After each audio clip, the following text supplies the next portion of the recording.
Yeah, James. Yeah, yeah. Yeah, I'll see you in the next week. Yeah. Yeah, thank you. Have a good day. Yeah, thank you. আমি যদি এখন call দিই, তো এরকম ৫,০০০ highly influential people আমার কলটা receive করবে and they will continue the conversation.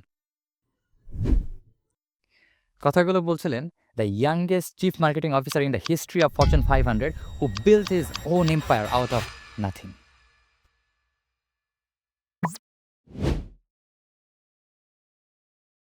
আজকের গল্পটা হার্ভার্ড বিজনেস স্কুলের একজন গ্র্যাজুয়েটকে নিয়ে, যিনি প্রথম সেমিস্টারে থাকতে ভাবতেন যে how on earth did I get in here, because তার অন্যান্য ফ্রেন্ডরা বিভিন্ন পশ পশ এলিট সোসাইটি থেকে এসেছিলেন, কিন্তু সে এসেছিল সাউথ পেনসিলভেনিয়ার ছোট্ট একটি গ্রাম থেকে। তার বাবা ছিলেন লোকাল স্টিল মিলের সাধারণ একজন কর্মচারী। স্কুল লাইফে তার ফ্রেন্ডরা লিমোজিন বিএমডাব্লিউতে করে স্কুলে আসলেও তাকে একটি রং ওঠা ব্লু নোভাতে করে আসতে হতো। এই কারণে তার ফ্রেন্ডদের কাছে অনেক বুলির শিকার হতে হয় তাকে।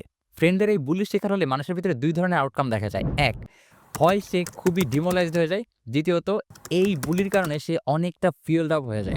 তবে আজকে আমাদের গল্পের মেইন ক্যারেক্টার যিনি, ফ্রেন্ডদের এই বুলিগুলো তার ইগোকে হার্ট করেছিল, তার ইগোকে ফুয়েল করেছিল। সে হার্ডওয়ার্ককে বেছে নেয়। এজন্যই সে তার ক্যারিয়ার শুরু করে লোকাল ক্যাডি হিসেবে।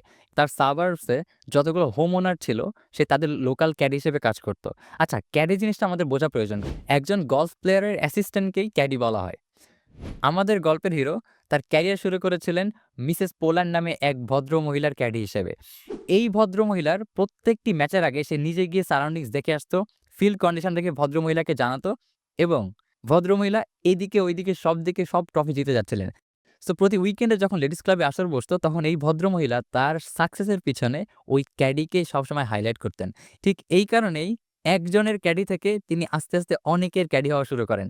অনেকের ক্যাডি হওয়ার মধ্য দিয়ে আমাদের আজকের গল্পের হিরো আবিষ্কার করেন success breeds success and the rule of success is pure networking. একটু বুঝিয়ে বলি। আমাদের আজকের গল্পের হিরো মিসেস পোল্যান্ড থেকে রিলেশনশিপের গুরুত্ব শিখেন। তিনি প্রথমে মিসেস পোল্যান্ডের ক্যাডি হিসেবে ক্যারিয়ার শুরু করেন। এরপরে তার কর্মনিষ্ঠার কারণে তিনি মিসেস পোল্যান্ডকে বারংবার তার ফিল্ডে চ্যাম্পিয়ন হতে সাহায্য করেন। এই কারণেই তাকে নিয়ে ক্লাবে কথা উঠে এবং তার প্রশংসা শুনে অন্যান্য ক্লাব মেম্বার্সরাও তাকে তাদের পার্সোনাল অ্যাসিস্ট্যান্ট হিসেবে নিয়োগ দেন। ওই বছরে তিনি অ্যানুয়াল ক্যাডি অ্যাওয়ার্ড পান, যার পুরস্কার স্বরূপ তাকে আর্নল্ড পামারের সাথে দেখা করার সুযোগ দেওয়া হয়। আর্নল্ড পামার এই ক্যারেক্টারও খুবই ইন্টারেস্টিং। তিনিও তার ক্যারিয়ার শুরু করেছিলেন একজন ক্যাডি হিসেবে। কিন্তু গ্র্যাজুয়ালি তিনি ক্যাডি থেকে আস্তে, আস্তে ইমপ্রুভ করতে, করতে একসময় তিনি এই পুরা গলফ ক্লাবটাই ওন করেন। খুব স্বাভাবিকভাবেই আমাদের আজকের গল্পের হিরোর অনেক বড় একটা ইন্সপিরেশন ছিলেন এই আর্নল্ড পামার। এখন পুরোটা একটু রিক্যাপ করি। যদি আমাদের গল্পের হিরো মিসেস পোল্যান্ডকে না চিনতেন, তাহলে তাকে নিয়ে ক্লাবে গল্প হতো না এবং তাকে নিয়ে যদি ক্লাবে কথা না হতো, তাহলে তিনি আর্নল্ড পামারের সাথে দেখা করতে পারতেন না। ফলশ্রুতিতে তিনি আজকে যে স্টেজে গিয়েছেন, হয়তো সেই স্টেজে তিনি যেতে পারতেন না। কারণ আর্নল্ড পামারের থেকেই তিনি ইন্সপিরেশনটা পেয়েছিলেন। মোস্ট ইম্পর্টেন্টলি মিসেস পোল্যান্ড থেকে তিনি শিখেছিলেন যে generosity is the key to success. আপনি যখন মানুষকে হেল্প করবেন, they will help you back. এটাকে in terms of business we call it reciprocity. আপনি যখন অন্য কাউকে কোনো ভ্যালু দিচ্ছেন, তারাও আপনাকে ভ্যালু দিবে।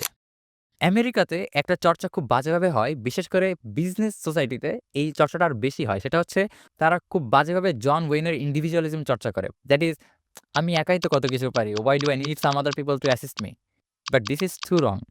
মানুষের সাথে রিয়েল কানেকশন বিল্ড করাটা itself is a game changer, but এটা আমরা অনেকেই বুঝতে ভুল করি। আমাদের গল্পের হিরো ছোটবেলা থেকেই যেখান থেকে কোনো প্রকার রিসোর্স পেতেন, নলেজ পেতেন, তিনি সেখান থেকে সেটা আহরণ করতেন এবং এটার মাধ্যমে তিনি দ্য ইম্পর্টেন্স অফ মেন্টরশিপ সম্পর্কে জানতে পারেন এবং মেন্টরশিপ সম্পর্কে তিনি প্রথম গাইডলাইন পেয়েছিলেন জর্জ লাভ নামক তার একজন লোকাল লয়ার থেকে। তিনি আস্তে, আস্তে মেন্টরশিপ গ্রো করা স্টার্ট করেন। তিনি অনেক মেন্টরের কাছে অনেক কিছু শিখেছেন এবং তাদেরকে ইন রিটার্ন অনেক বেশি ভ্যালু দেওয়ার চেষ্টা করেছেন। যে কারণে তিনি প্যাট লোকন্টোর মতো বড়, বড় বিজনেসম্যানদের সাথে ওঠা-বসা করতেন এবং যেমনটা ভিডিও শুরুতেই বলেছিলাম, তিনি ফরচুন 500 এর ইতিহাসে the youngest chief marketing officer হিসেবে নিযুক্ত হন। এই মানুষটির নাম হচ্ছে Keith Ferrazzi, Harvard business school graduate. Video শুরুতেই বলেছিলাম, দেখেন মনে পড়ে কিনা? তিনি যখন ফার্স্ট সেমিস্টারে ছিলেন, তখন তিনি ভেবেছিলেন যে এই পুরা স্কুলে তিনি হয়তো সবথেকে আন্ডার প্রিভিলেজড গাই। বাট তিনি এখন ভাবেন the friends that he had there were all wrong. Because তারা নেটওয়ার্কের গুরুত্বটাই বুঝে নাই। এই কারণে তিনি যখন তার ক্যারিয়ারে এক্সেল করছিলেন, তার friends were still at that line. They couldn't even bump their positions. So, the importance of networking is undeniable.